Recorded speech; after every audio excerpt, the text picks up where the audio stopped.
Oke, assalamualaikum warahmatullahi wabarakatuh. Pada kesempatan video pembelajaran kali ini, kita akan belajar bersama terkait dengan materi transformasi fungsi. Perlu kalian ingat kembali, dulu waktu di bangku SMP kalian pernah belajar materi transformasi geometri, ya.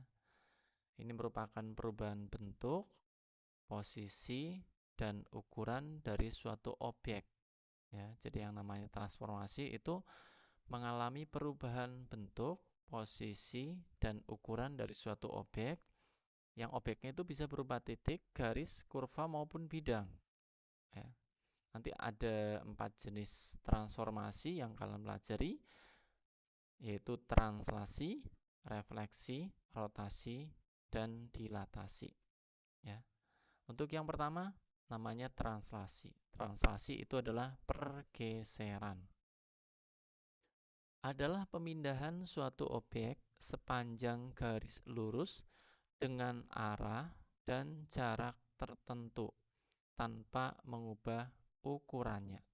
Sebagai contoh misalnya seperti ini, ada objek bentuknya segitiga siku-siku. Nah, ini akan saya geser sejauh garis ini, ya. Sehingga nanti segitiganya akan berada di sini setelah digeser, ya. Ini namanya adalah hasil pergeserannya atau disebut dengan bayangan dari objek segitiga ini, ya. Jadi yang semula titik A-nya di sini setelah digeser atau ditranslasi akan berpindah menjadi A aksen berada di sini, ya. Demikian pula yang B bergeser sejauh ini menjadi B aksen. C akan bergeser berada di sebelah sini menjadi C aksen, ya. Segitiganya hasil bayangannya akan tetap, ya. Jadi bentuk, ukurannya, arahnya tidak berubah, ya. Jadi hasil dari transaksi ini hanya sekedar memindahkan objek, sehingga hasil transaksi suatu bangun itu tidak akan mengubah bentuk, arah, dan ukuran objek tersebut. Yang kedua namanya refleksi. Refleksi ini disebut dengan pencerminan. Adalah pemindahan tiap titik pada bidang dengan menggunakan sifat bayangan cermin. Tentunya kalian pernah bercermin, ya. Ketika kalian bercermin, maka hasil dari bayangan kalian sendiri juga akan tetap sama, yaitu diri kalian sendiri. Ya, tidak akan berubah menjadi orang lain. Yang berubah apanya? Ya, yang berubah adalah arahnya.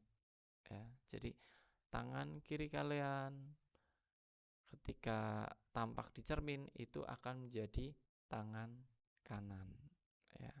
Karena memang sifat bayangan cermin memang seperti itu, ya. Jadi akan memiliki sifat yang pertama ini, jarak setiap titik ke cermin itu sama dengan jarak antara cermin ke bayangannya.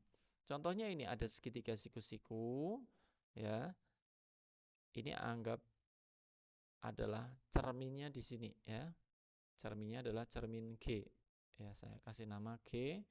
Maka hasil dari pencerminan segitiga ini bayangannya akan berada di sebelah sini, ya. Jadi A menuju ke cermin, jaraknya akan sama dengan A aksen menuju ke cermin. Ya, demikian pula yang B, ya. B jaraknya ke cermin juga akan sama dengan cermin menuju ke B aksen ini, ya. C juga akan sama jaraknya. C ke cermin dengan C aksen ke cermin juga akan sama. Kemudian yang ketiga namanya adalah rotasi. Rotasi ini adalah memutar atau perputaran. Adalah transformasi dengan memutar titik-titik sejauh, nah ini sudutnya adalah theta terhadap titik pusat rotasinya. Ya.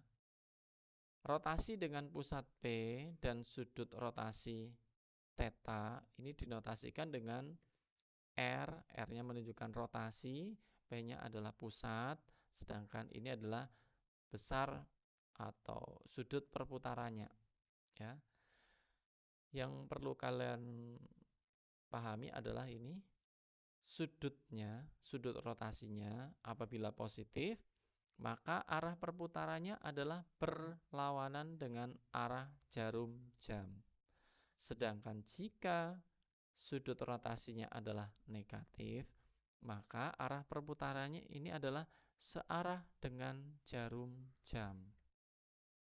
Misal ya, ada segitiga ABC, ini ada segitiga ABC, ini akan saya putar dengan pusat perputarannya di titik P ini ya.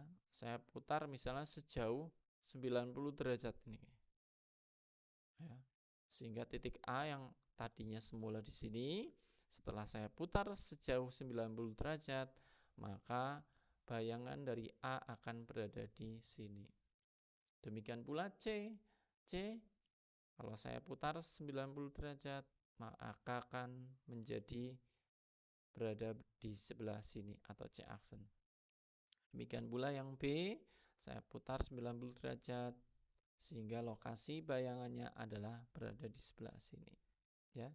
Sehingga tampilannya nanti segitiga ABC ini setelah saya putar, maka hasil bayangannya akan berada di sebelah sini. Ya. Jadi tadi saya putar dengan sudut rotasi sejauh 90 derajat. Ya. Kemudian yang terakhir adalah dilatasi. Ya, dilatasi ini adalah memperbesar atau memperkecil. Adalah transformasi yang mengubah jarak suatu titik dengan titik pusat dilatasi dengan faktor pengalih tertentu. Sebagai contoh misalnya seperti ini, ya. Ada segitiga ABC, ini saya perbesar, ya. Saya perbesar sebesar 2 kali lipatnya. Ya, bagaimana cara memperbesar supaya menjadi 2 kali lipat? Ya, tinggal titik pusat dilatasinya di mana? Misalnya titiknya di sini, ya. Dari sini ke sini, ya, supaya menjadi 2 kali lipat ya, maka jaraknya kita perpanjang menjadi 2 kali lipatnya. Anggap saja ini dari sini ke sini 5 cm ya, maka supaya menjadi 2 kali lipatnya, maka jaraknya menjadi 10 cm. Sehingga nanti akan menjadi, jadi untuk sisi AB ini akan menjadi 2 kali lipat panjang semula. Demikian pula sisi BC akan menjadi 2 kali lipat panjang semula. Dan sisi AC juga akan menjadi 2 kali lipat panjang semula. Dengan demikian dapat disimpulkan bahwa hasil dilatasi suatu bangun ini tidak akan mengubah bentuk, tetapi ukurannya dapat berubah. Ya, demikian untuk materi video pembelajaran kali ini. Semoga bisa kalian pahami. Kita akhiri. Sekian, wassalamualaikum warahmatullahi wabarakatuh.